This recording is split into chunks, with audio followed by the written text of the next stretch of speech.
तर रामराम शेतकरी मित्रांनो, हे माझ्या मागे तुम्ही बघा आपला गहू पिवळा पडलेला आहे. त्यासाठी आपण घेणार आहोत आपल्या कॉम्बिनेशनमध्ये मॅग्नेशियम सल्फेट, झिंक, चिलिटेडवाला आणि लिक्विडमध्ये घेणार आहोत ह्युमिक ॲसिड आणि फ्युलिक ॲसिड. आता ते का घ्यायचं हे समजून घेऊ.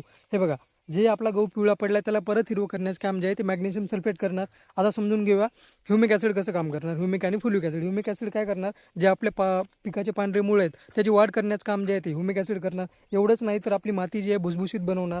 आपल्या जे मुळांना आहे ते श्वास घेण्यासाठी मदत होणार. फुलिक ॲसिड तर सगळ्यात महत्त्वाचं आहे मित्रांनो. फुलिक ॲसिड काय करणार की समजून घेऊया. हे बघा माझ्या मागे पान आहे, आताच त्यावर स्प्रेइंग झालेली आहे. हे बघा, तर हे काय करणार, याच्यावर छेद असतात ते आपल्याला डोळ्यांनी दिसत पण नाहीत. तर त्या छेदामधून जे काय आपण फवारले ते आपल्या पानांच्या नसांमध्ये पोहोचण्याचं काम जे आहे ते फुलिक ॲसिड करणार मित्रांनो. त्यासाठी फुलिक ॲसिड खूप महत्त्वाचं आहे. आणि शेवटचं आपल्या कॉम्बिनेशनमध्ये झिंक काय करणार, जेव्हा दाना भरणी सुरू होते तेव्हा आपल्या गव्हाच्या दाण्याची साईज वाढवण्याचं काम जे आहे ते झिंक करतं. चला मित्रांनो, जर नवे असाल तर चॅनलला सबस्क्राईब करून घ्या, कारण आता असेच चांगले चांगले व्हिडिओ येत राहणार आपल्या चॅनलला. तर भेटू मग पुढच्या व्हिडिओमध्ये.